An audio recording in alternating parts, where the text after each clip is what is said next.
So welcome to all of you to our first Grow and Heal session this semester, which is about the foundations of transformation and energy healing. And I found it very important. It's a little bit technical and theoretical, but it is very important to understand really what we are doing here and how it works, and to set the proper pace for it. So I have prepared a slideshow, but before I start, I would like to pay my respects and gratitude to Sri Guru and to all my teachers who have imparted this knowledge onto me. Mukham karoti vachalam pangung lankayati girim yat kripatam ahang vande Shri Gurum dina tarinam. So the topic today is from victim consciousness to flow consciousness. We all know victim consciousness is something which we are all familiar with and which keeps us stuck in our patterns. And we want to get into flow. So how do we do that? So our journey together is we want to grow and heal, or we want to heal and grow. There's really not much difference which comes first. Growing means expanding our awareness and understanding what keeps us stuck in our current limitations and patterns. And we heal by restoring the harmony in our body and mind, and by energetically aligning ourselves with our goal. And that causes a transformation. This is a shift from reactive living into clarity and flow consciousness. So let us first look at the blueprint of reality. What we see, this matter, physical matter, is the most condensed layer of reality. This is what we are interacting with, what we're dealing with. But beneath that, everything is organized in energy patterns. Actually, everything is energy. And we'll look at that more closely from the quantum point of view. But we know that a wave is a natural phenomena in nature. Everything is wave. There are no straight lines. Nature is vibration and wave. So before anything manifests in a physical form, it exists in an energy pattern, and that's what we're interested in. So very important for all healing and consciousness work, transformation work, is that the energy pattern comes first and the physical form follows. That has to be understood very clearly. We are working with energy. If we want to change anything in the physical, in the most condensed form, we have to go to the energetic level to make changes there. So the root cause of any disease is not the physical. Physical, if it has manifested in the body, that is already the last stage, so to speak, before it has manifested in the energy body and in the chakras and all that. So that's where we start to work with. So everything is frequency. And science confirms that, as spiritual traditions have always known, that reality is fundamentally energetic. And that has been confirmed by quantum physics, that particles are not fixed objects, but there's a field, and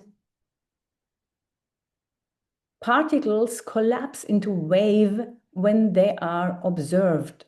So that's the observer effect, which has been found in 1920, but that observer is not exactly as we may think it's a conscious being, but in quantum physics, it just means an apparatus.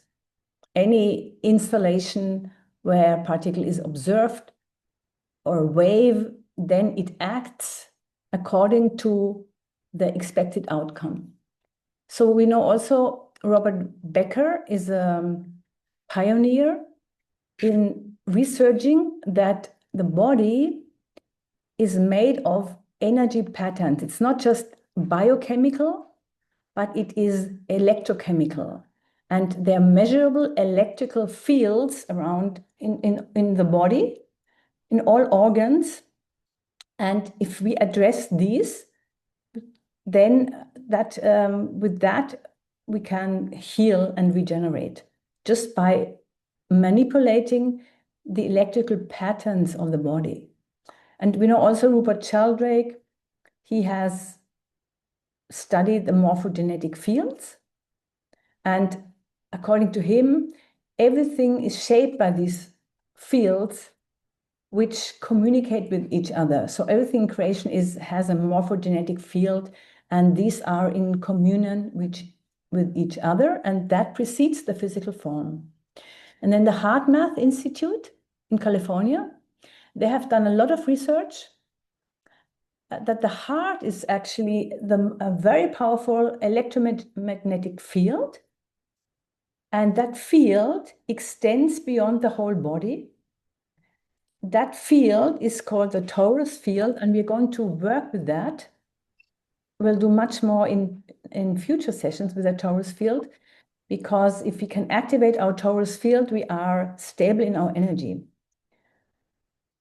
So the energy body, or the pranic body, is the next layer. We know that there are 5 koshas, and the Annamaya kosha, the physical body, is the condensed form.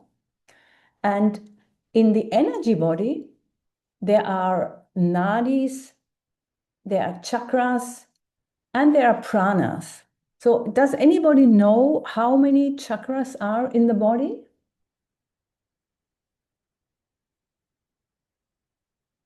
Seven? Yes, there Seven, are. I think so, 7. So there are 7 chakras, 7 main chakras in the body. And then we have chakras outside. Some traditions say there are 12 chakras which go around the body. And there are actually 8.4 million chakras in the whole body system, according to the ancient scriptures. 8.4 million energy points in the body. Interesting is also that this pranamaya kosha is exactly 108th finger width of the physical body. So if you take your finger width, which is about 2 centimeters or 1.5, and 108 times, that's the height of your pranic body, which extends the physical body. And 96 finger width is the size of the physical body for every person. So why are we concerned with energy work? So as I mentioned, if we have any physical problems in the body, then it first manifests in the energy body, in the subtle body. So if we have experienced trauma, stress, even any limiting beliefs, basically any disturbance in our body causes this energetic blueprint to be disturbed. And we can measure that energy field around the body. There are several ways to do that. There are even instruments I've seen with a camera where you can take a photograph of it. We can also use kinesiology principles to test muscle testing.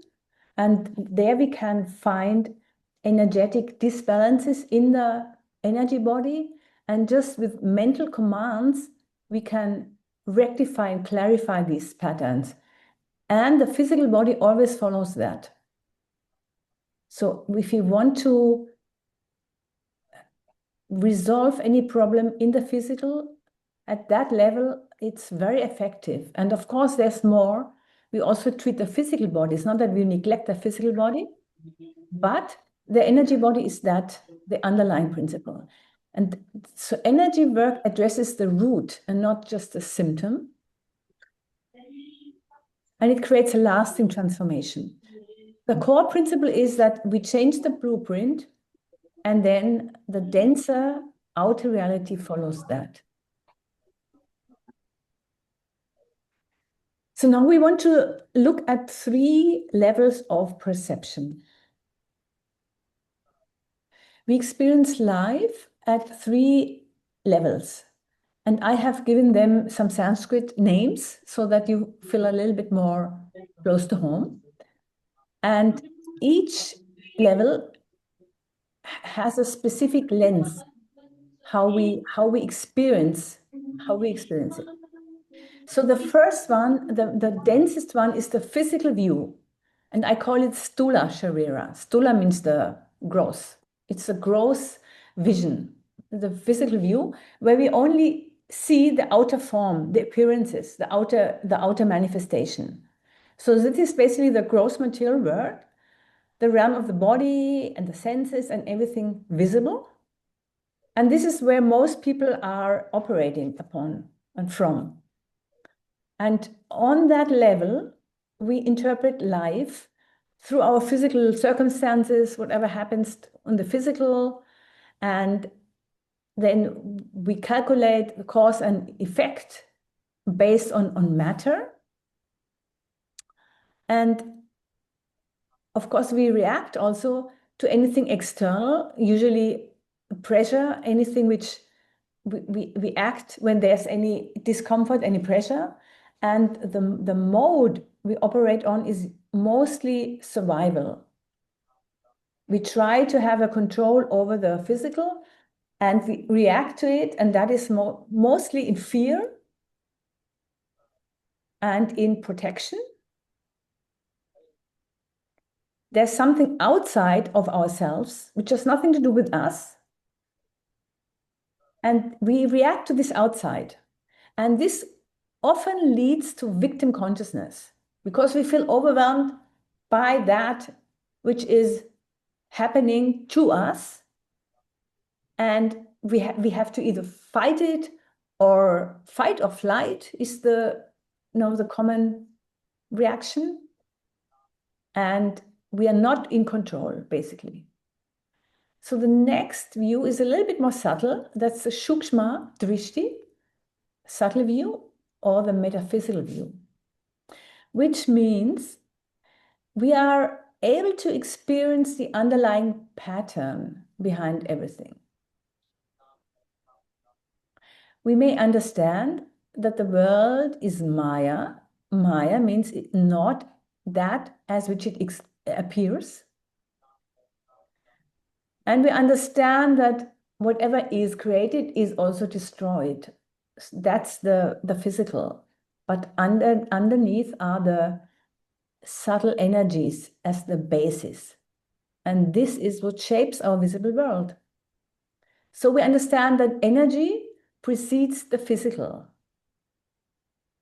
And with this view, we can understand how energy shapes form, how inner states and frequency influences our outer experience, how subtle patterns direct the flow of life, whether we are in flow or not, depends on our ideas, our emotions, our beliefs. And with that view, we are able to align ourselves. So the growth one was more we are forcing, we are battling that which is not really connected with us. And here we understand the connectedness and we try to align with it.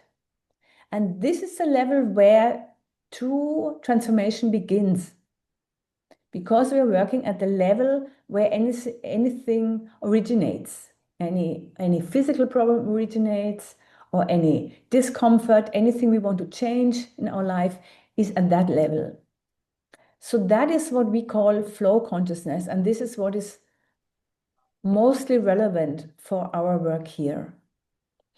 On that level, we experience life as moving through us, not that we are pushing against it. So in that state, we understand why something feels the way it does, and we're able to understand how we can shift our inner state. And if we shift our inner state, then the outer state will follow. That's the principle. Then just to complete it, I have added a third view, which is the Paramartika Drishti, the ultimate view. That is the reality perceived and as it revealed in the Shastras, Shastra Chakshu. So with that, this is like the highest state we can be on. It's like the Uttama state, if we have these Adhikari states, Uttama Adhikari state, where we can see reality beyond duality and beyond identification with the body or mind, beyond the temporary, and it is Vasudeva Sarvam Iti. So that aligns us, if we have that vision, that aligns us with our spiritual path, and it means we surrender. We surrender to whatever we are, Bhagavan has in stock for us. So we are not concerned with that in our course, because we have the best teacher, Babaji Maharaj, who is teaching about that. Therefore, I just mention it, but this is not our focus in this course. So now we can choose our reality model. And the question now is, what is our relationship with life? So depending on which model you choose, then your experience will follow. And that determines whether you feel yourself as a victim or as a creator. So this choice is extremely important, and we should consciously make the choice.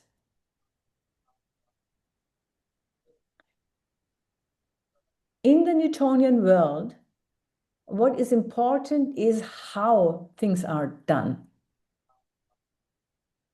But in the quantum world, the how is not so important. We have our goal, and the how is handled. If we flow, then we are not concerned with how it's being done. We have the intention, and then the how is just handled by life. And this is where the magic happens. So let's first look at the model of the Newtonian world, which is the materialistic paradigm, which everybody knows, which we have had for many centuries. It's the gross world of matter, which corresponds to the first experience of reality, the victim consciousness, basically. So the core characteristics of that model is that reality is linear. Like history, it's linear, it's fixed, and it is external. We are separate from that. It's outside of ourselves. And that means you are a body in a mechanical world, and the body is treated as matter. Life is shaped by external events, and cause and effect are predictable and material. We know exactly the Newton's law, whatever, if you throw a stone, if you let a stone fall, according to the law of gravity, it falls. There's no way that it can react any other way. And if with that mindset, the result is stress and over-efforting, because we have to battle against the external. There's something which is mostly not in our control, and we are trying to handle it somehow. We work very hard mentally, And that creates this victim consciousness because we feel ourselves separated from the whole. And it can be so overwhelming that we are not able to handle it anymore. And then we get into this victimhood that this happened to me and I have no control over my circumstances. So the other model is the quantum world of possibility, where we understand that the inner state is that which shapes our outer experience, which means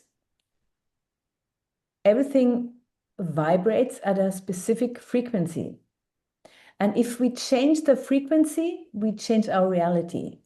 So if we have a certain goal, then we have to align our frequency with that. And if we are not able to do that, we don't achieve the goal.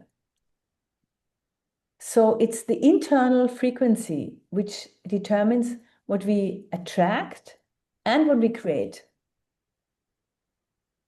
And our attention directs our energy. So first there's attention. Out of a field of all possibilities, we put our attention on one thing. It's like choosing a channel of a radio station. So our attention tunes us into that specific channel. And then comes intention. I think I have it on the next slide, a little bit clearer. So that is what determines our reality. And with that mindset, we are in flow, synchronicities happen, we feel intuitive guidance, and we are co-creators with the field. So I'm not going too detailed into quantum physics, but I have a recommendation which I have posted recently in the Grow and Heal group. There's a very interesting documentary which Krishna Chaitanya will put in the chat box, the link to that, which shows the history of quantum mechanics and why the material worldview is no more valid. It's very interesting how the double slit experiment, how the observer influences the outcome. And so the quantum field of reality means it's a field where all physical potential exists before they take form. Previously, it was thought that there's an atom, a nucleus, and that the electron moves around the nucleus. But then they found that this is not valid at all. The electron is found where the observer directs the attention. And what is also found is if you go more and more into the microscopic view, it's all empty. It's basically all empty space. So it is like if you imagine the atom is like a truck and the electron is a pea, the size of a pea. So it is 200,000 square meters. If you a big field, that's the field where the electron can appear moving around that nucleus. So that means there are basically unlimited possibilities where the observer can find the particle, where the particle appears if it is observed. And if it's not observed, it is wave. So originally it is wave, it collapses into particle when it's observed, and then again it becomes wave. And in terms of course, observer is not the observer, is not the conscious observer like the witness. That is a different field. In physics, it's just an apparatus. There doesn't have to be consciousness related to that.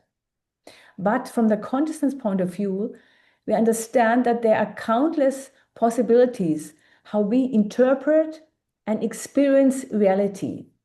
And according to that, whatever we tune into, we collapse that into our lived reality. That is what we experience.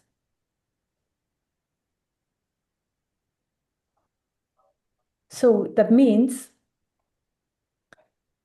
where we put our attention, we have already selected out of the big field, we are putting our attention on one specific aspect, which is like the radio channel. And with our intention, we are moving it. This is a direction.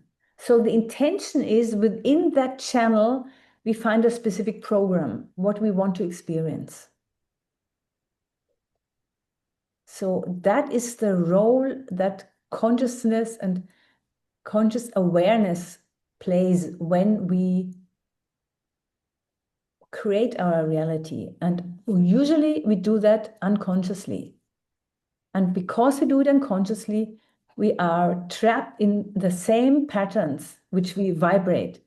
We are on a certain frequency, we interact with that frequency, we vibrate that frequency, and we attract that back. Therefore, usually change does not happen by effort. It has to happen by flow. So let's look a little bit more closer at the 4 levels of consciousness. So a map of our journey from reaction to surrender. So the first level is the victim consciousness. We have already seen that as the state where we experience reality as external and separate from ourselves. At that level, we experience that life is happening to me. We are feeling ourselves separated, and we are just reacting to external events. And we believe that there are circumstances outside ourselves which control our life. And we are helpless in controlling them. Things are just happening to us out of our control. And we are at the mercy of forces, of outside forces, whatever it is. It can come from human beings, come from nature, adhyatmika, adhibodhika, adhidevika, but it's something which is outside of our control. So the focus of this level is the outer world, and that corresponds with the beta brainwave. The beta brainwave is that of focus of the outside. It's connected with stress, and it is called the poverty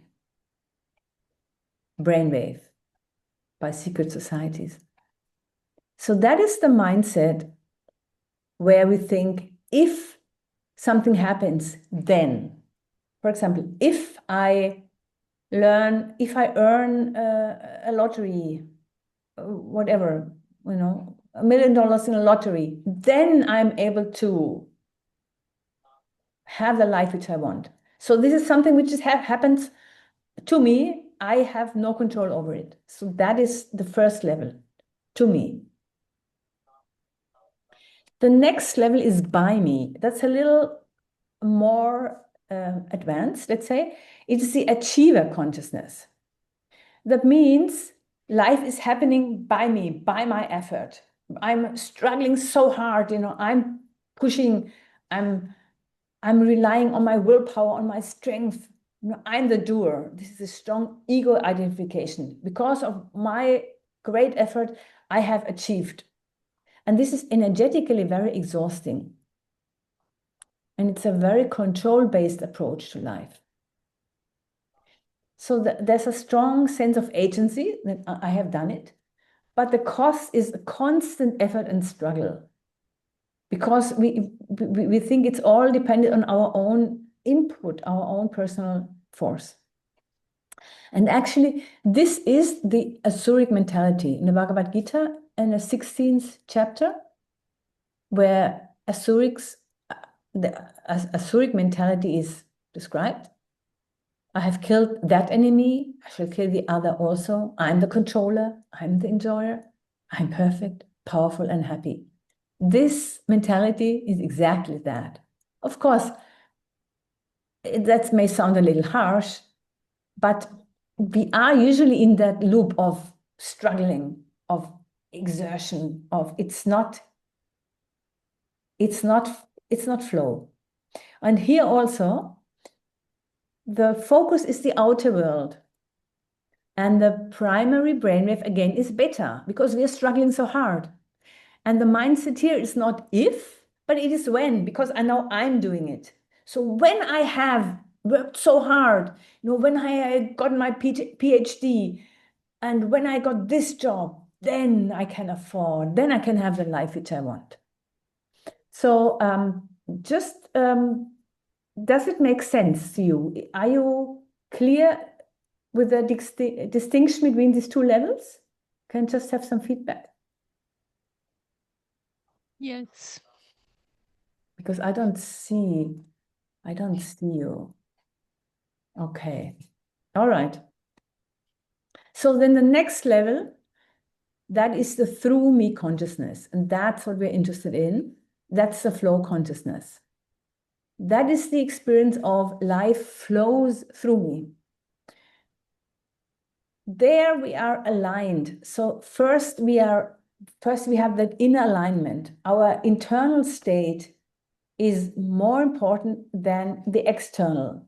Before we take action, we align ourselves with our goal, with our purpose, and that is done internally by a frequency shift.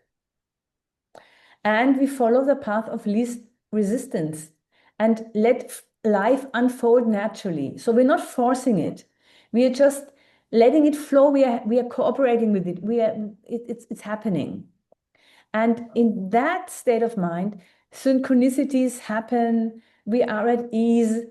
Opportunities come effortlessly, and we feel just life is a flow. Life is effortless.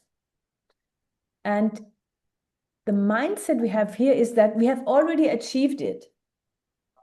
That's our internal state. We don't have to achieve it, but we have already achieved it. And in that way, we can attract that. And we have many, many, many tools which we are practicing in our smaller circle. We're working with these. And I'll also mention a few more in the coming lessons. And this is the foundation for all transformational practices. So this is where the outer and the inner worlds meet. And here the focus is internal. First, we see what we want, our intention. Then we align ourselves with our goal. And the brain wave is the alpha wave. And that's the creator wave. That's a very relaxed wave. If you remember in the last semester, we spoke about brain waves, and we'll speak a little bit more about it. But the alpha wave is a very good state in which we can also learn, we can study. This is the ideal state because it's very relaxed. It's in between the theta state where we are only internal, where we in deep meditation, in dream, it's like imagination, we see internally. And so that's like the bridge state between the internal and the external. And that's where things happen. That's where we create. So the last level is by him. That's a complete Sharanagati, which corresponds to the Vasudeva Saram Iti consciousness. So at that stage, we understand that everything is orchestrated by him, by Bhagavan. As devotees, we understand that everything is Bhagavan's grace. A yogi will be completely in equanimity in all circumstances, it sees everything equal, doesn't distinguish, whatever happens is good. And in that state, of course, there's deep satisfaction. There's no need to achieve anything. There's no need to create anything. And there's some complete trust in the divine orchestration. So I found that the last verse of the Shikshashtakam illustrates that very beautifully. Ashlishya padaratam vinastumam adarshanam marmahatam karotava yata tata va vidadatu lampato mad prananatas tusa eva naparaha. So that's like, you can do with me whatever you want. You're my lampato, my worshipable Lord. And if you trample me, if you throw me, if you disrespect me, that doesn't matter. I'm just surrendered. So here again, we're not concerned with that level. That's our spiritual practice. We are concerned with the third level, because that level, that flow level, is extremely helpful for any kind of goal. Of course, also for our spiritual goals. Because in the sadhana stage, we want to accomplish something. Even our daily whatever sadhana and seva we have in the flow state, that's much easier. So now we can choose our universe, and we understand that the field is our mirror of our own consciousness. So according to which frequency we radiate, this is what the universe reflects back to us. So we understand that it's really our internal state which determines our external reality. And this is how reality happens at the quantum level. So the central question now is, how do we experience reality?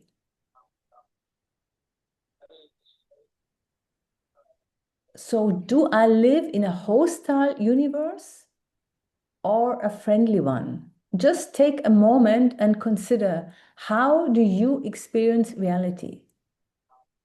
Is it something you constantly battle with? Is it like, you have to fight the forces? Or do you feel nourished, supported, and protected? Just take a moment to reflect.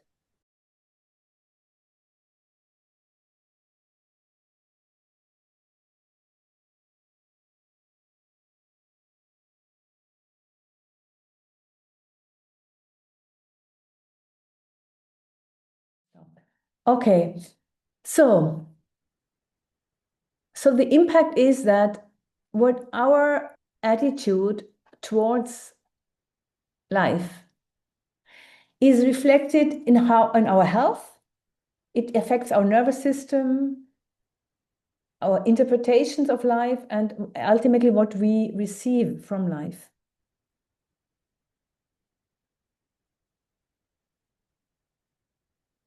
Can you still see the screen? Or do you see? Yes, the power of perspective. Okay, good.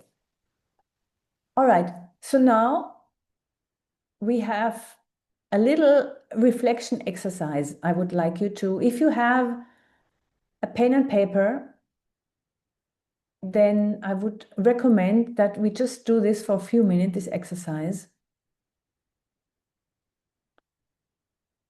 And we want to understand really where we operate from. And we want to experience how we can shift our approach, our perspective, and ultimately our experience. So I would like you to recall a moment, any experience you had in the past where you felt deeply hurt or misunderstood, criticized, or profoundly challenged. So just take a few very deep conscious breaths. Relax and reflect. You can close your eyes if that feels good for you, and just bring this situation to the forefront of your mind. Experience it. How was that? Just think of it for a moment.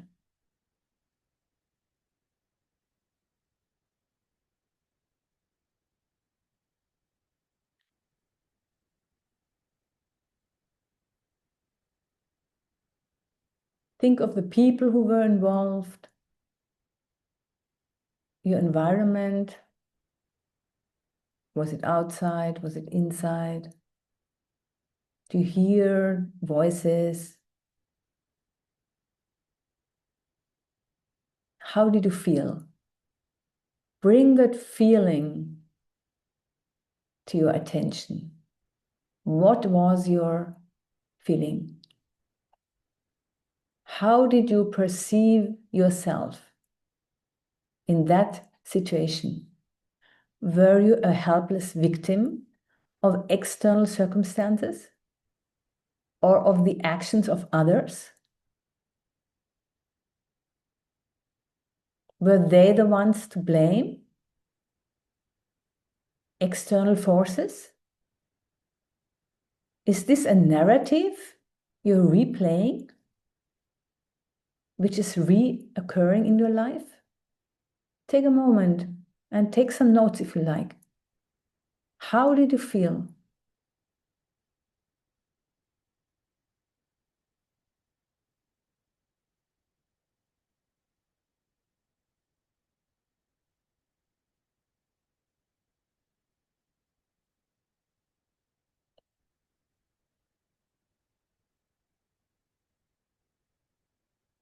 And now consider, what was your own role in that situation? What was your inner state?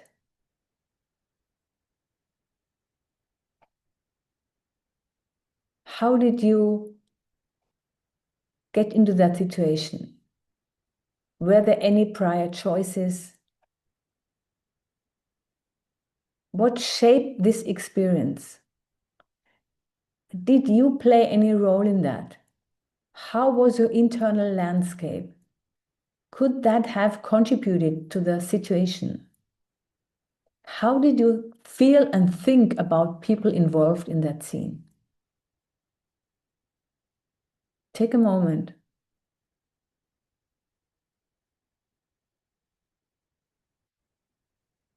And now think, could there have been a different outcome if your internal state had been different? If you had a different attitude towards people in that situation? Different thoughts? Would that have created a different outcome?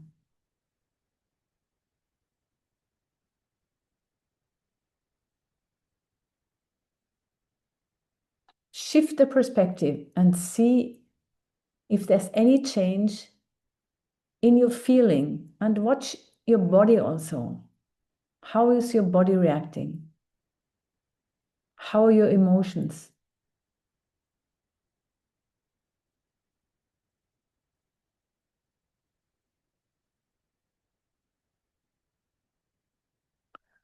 And now we shift to the third perspective, the complete spiritual acceptance.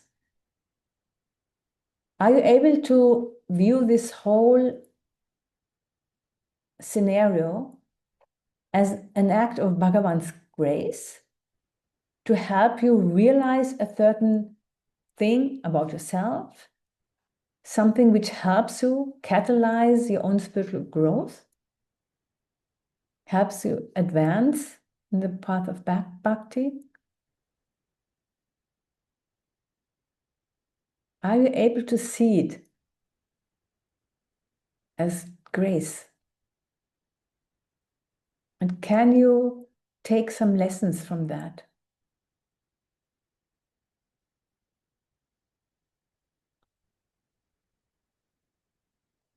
And again, watch your emotions. First, we are focusing on the thoughts. Then we are focusing on the emotions. And notice if there's any change in your body. If we are doing this work, it is very important to work closely with our body and to observe our body, because our body has a lot of answers, but we often don't communicate with it. We're not used to it, and we have to relearn that. To see our body as a partner whom we can ask, with whom we can exchange. So notice that. And see if what you have experienced, is there any possibility for growth? If you change your perspective.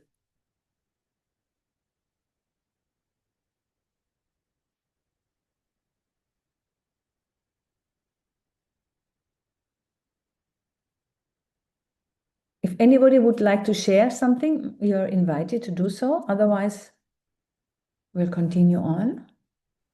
Nidhi, I have a question. Yes. When you say observing the body, Mm-hmm. can you elaborate a little bit on what to exactly look for? Yeah. The first thing is just feel, is there any tension? Are there any muscles? Now, we can basically screen the whole body from top to bottom. Actually, we will do exercises in our small circle where we specifically go to different regions of our body and we scan the body. But here, I just want you to notice if anything changes, like the breathing may change. You may feel some tension, you may feel some relaxation somewhere, just any different feeling of your body. That's the Got it. state, yeah. And I don't want to go more in detail here. That we will do in small groups. Okay. So now I want to speak about the universal principle of harmony and balance, which is also very important to understand, because often unconsciously we go against it, and then we wonder why things in our life don't happen the way we would like them to happen, why we are struggling so hard.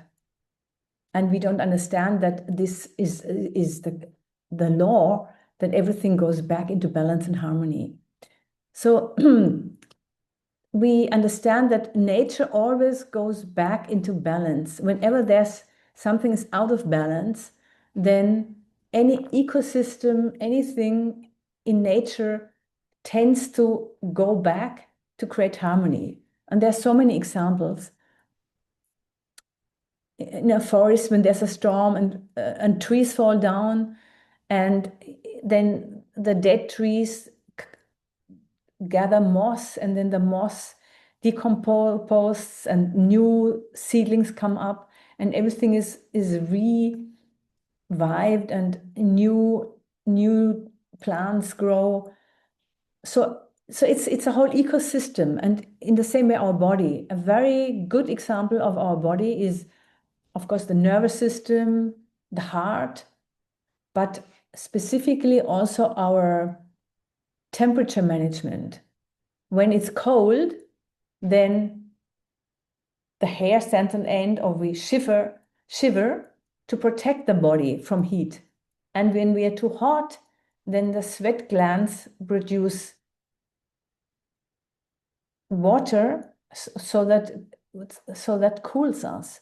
So the body always maintains a certain temperature, and when it goes up, it cools it down, and when it gets too low, it tries to protect, the inner organs that is protected, and the body protects itself. So Newton's third law, every action has an equal and opposite reaction. So that is also true for thoughts and emotions, because thoughts and emotions also create ripple effects which shape our experience. And we are often not aware of this interconnectedness. And therefore, we create disharmony by resisting this natural flow and disrupting this equilibrium in key ways. So if we are living in the flow state through me, and of course also by him, then we are in that balance. Then it's effortless and we are just in flow. But there are 3 pitfalls which cause energetic disruptions, and they can block our flow and they can bring us into the achiever mode or victim mode. And these 2 modes, achiever and victim, actually, they fluctuate also. An achiever can struggle so hard to achieve something that at some point he is so burned out that he just collapses, and then he feels he's in the victim mode. Everything is suddenly like so overwhelming that he's not able to handle it anymore. So victim mode, achiever mode are very close together, and here these 3 pitfalls are prominent, and these are judgment, which creates a separation because we evaluate, we criticize.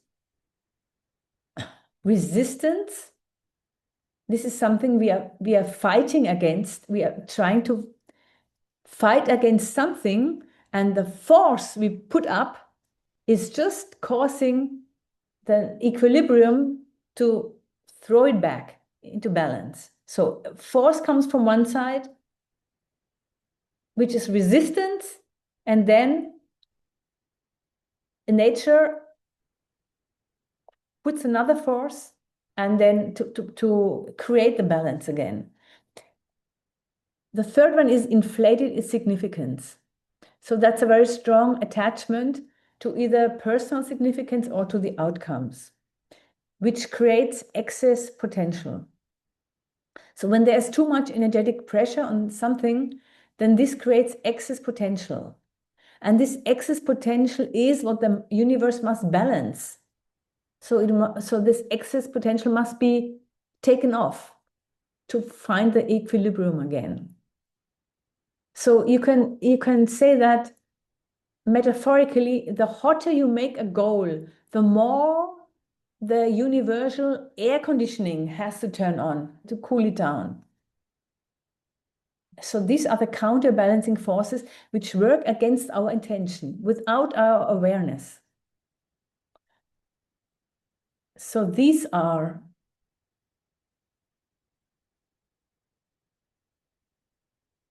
inflated significance. So if we are over-attached to an outcome, this creates inattention and a discrepancy between the present status and the desired outcome,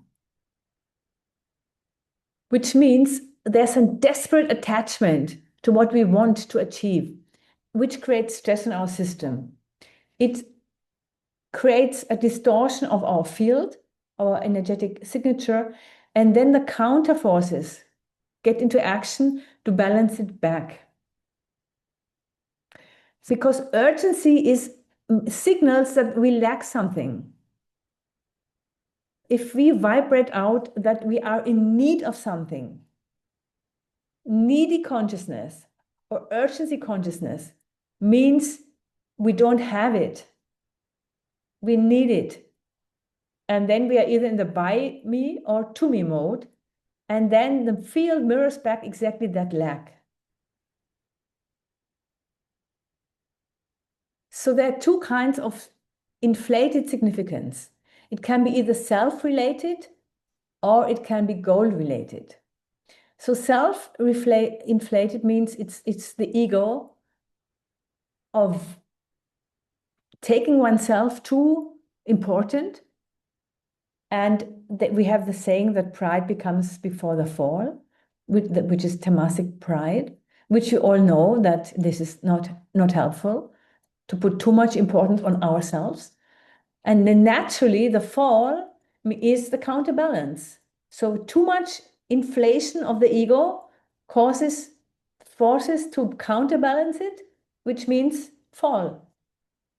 And that is, of course, that's of course for the person can be feeling of shame, of course it's disappointment, kind of many emotional negative reactions. And the other importance, exaggerated importance, is goal-oriented. It's on external circumstances. That is a rajasic attachment. So both of them cause a counterbalance in the field and prevent us from what we actually want to achieve. So what we have to do, if there's inflated significance, then we have to lower the significance, but not the priority. It does not mean that we don't care about what we want to achieve.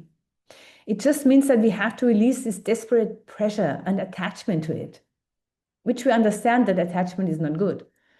And if we let that go, then we are in a state of flow, and that creates the space for a natural unfolding. And then the how does not matter anymore because we let go of the expectation how something happens.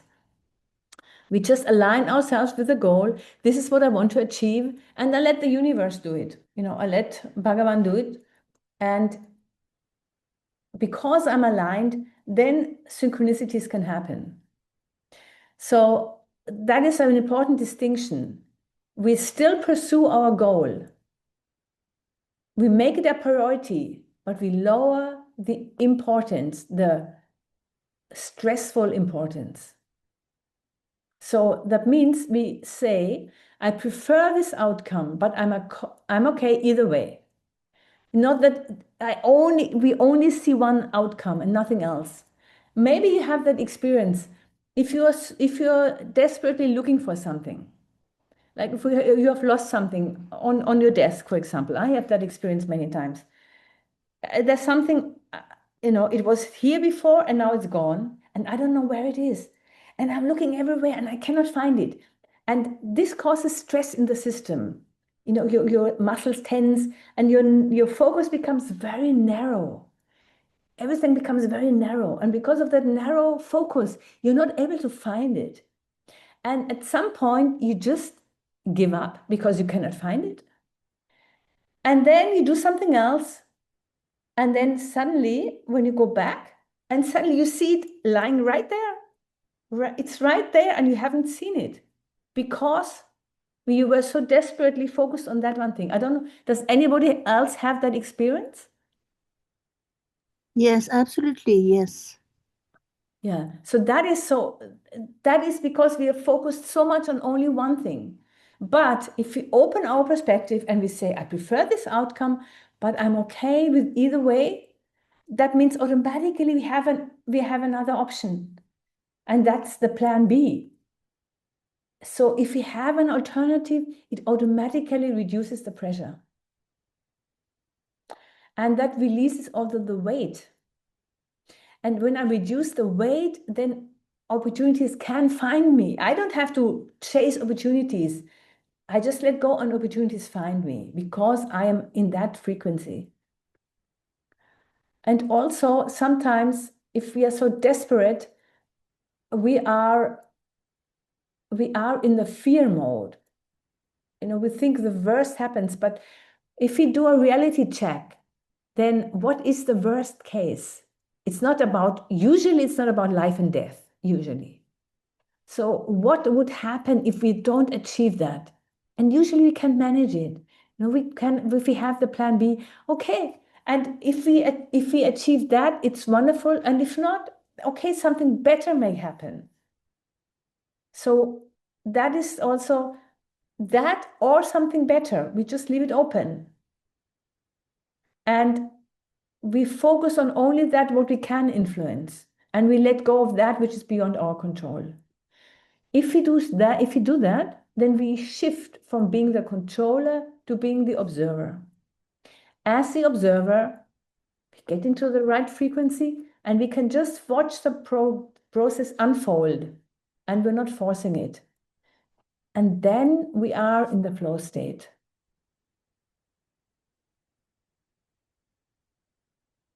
So now the question is, who must I become to experience the reality I desire? So we understand it's not about what I have to do. Action follows, but because mostly we first focus on changing our circumstances, but we have not changed our vibration, we have not changed our being. And just changing our circumstances doesn't make any real change. We experience the same in a different way. Let's say I'm not happy with my boyfriend or my girlfriend. I'm just changing my boyfriend or my girlfriend, and I'm still the same unhappy person because it's just a different person, but I have the same problems. I'm in the same vibration, I'm at the same level. So the first thing is, who do we want to become? So that means the focus has to shift from the external manipulation of circumstances to the internal transformation. That's where we work. And that's exactly what we're going to do in our courses, in our practices. It's about internal transformation. It's the inside out process. When we change our internal state, the external reality has to follow and organize our life. So I would like to leave you with a little homework. Our next session will be in 2 weeks. And I would like you to become a witness of your own patterns. Notice where you place inflated significance in your own life. Just observe the different areas in your life. Maybe you don't have any. That's wonderful. But just observe it and notice if there's any tension. Is there any area where you feel desperate or urgent about the outcome? And identify the pattern. What are the situations that trigger your need to be in control or to force something? What has to happen for that? What are these triggers? And if you have identified them, then you can experiment with lowering the significance while still maintaining intention and priorities there. But if you release the significance, the inflated significance, notice what happens. And I would invite you to journal your insights. And if you want to write down anything, what you discover with your relationship with the outcomes. And I'm going to stop my share. And this is the end of our session. I want to thank you very much for your attention, and I hope it made sense to you. And if you want to ask anything or if you have any comment, you are welcome to do so.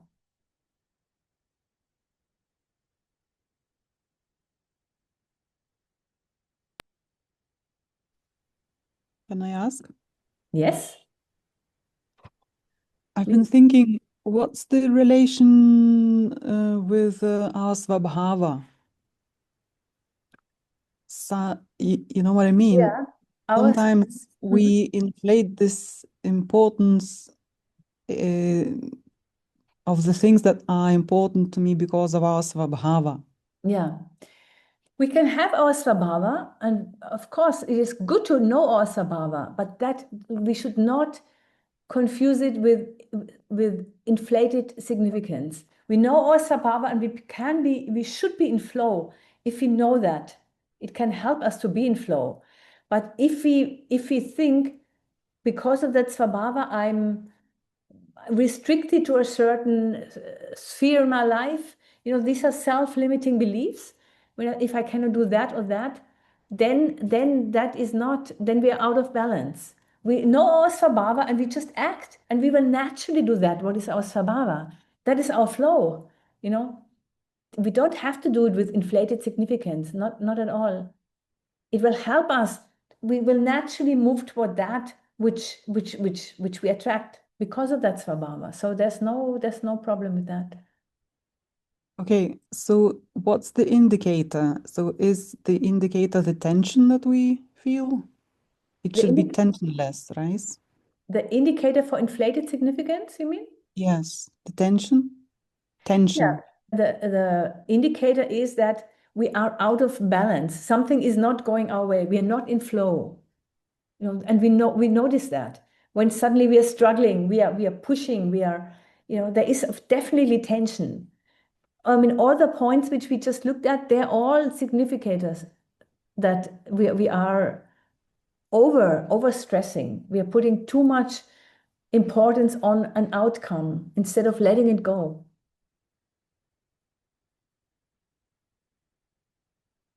Okay, Thanks. thank you. Naji had some question. Oh, yes. Hi, Malati. Thank you for the workshop today. I wanted to ask your perspective on a particular author that I used to read. So many, many years ago, actually, when I was little, I read this author called Rhonda Byrne. And she's the first person that I heard about, I think, the state of being that you're calling number 3, I think. And I was very drawn to it. But as I've become more mature and looked back on it and gone back and reread some of her work, I have like mixed feelings about her. So are you familiar with her work at all? And I wanted to ask, like, would you recommend it or would you disrecommend it? Or I know that I'm not specifically familiar with her work. Several people have gone along these lines, definitely. And so I can't comment exactly on her work, but I think for us, in a broader context as Vaishnavas, it Yeah. can definitely benefit from that.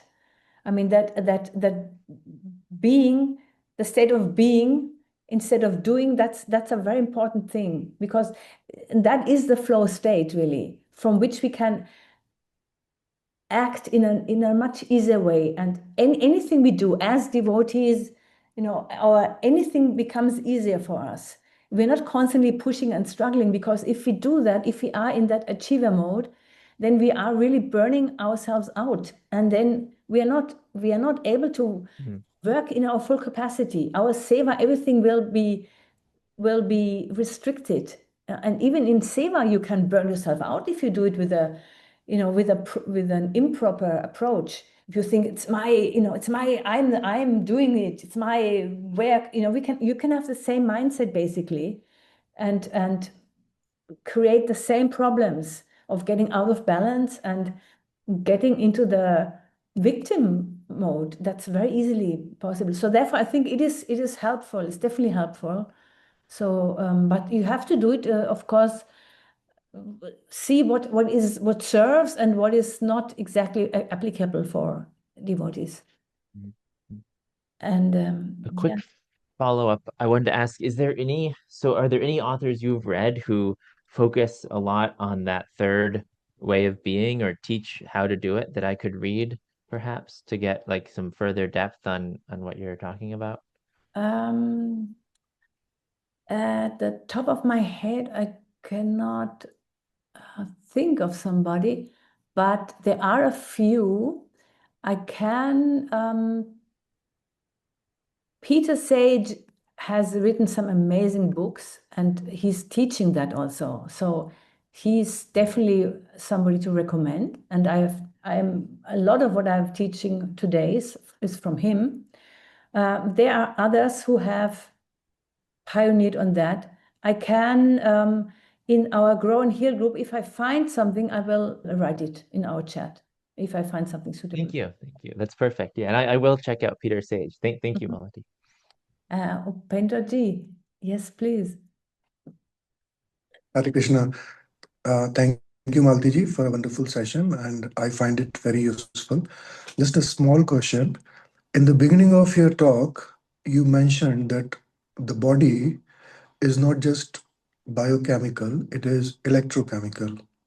So do you mean to say it is electro-biochemical or it is only electrochemical? No, it's of course, of course, biochemical. We already know that biochemical was already known. That was something which was known, but Robert Becker specifically found that that is electrochemical. That was his contribution. Yeah. Yes. So it is electrobiochemical. That is the composition of Yes, the body. yes. Okay. Thank you. Yeah. Thank you. So thank you all very much. And I hope to see you on Wednesday in 2 weeks. Radhe, Radhe. Radhe Radhe. Thank you. Thank you. Okay, thank you.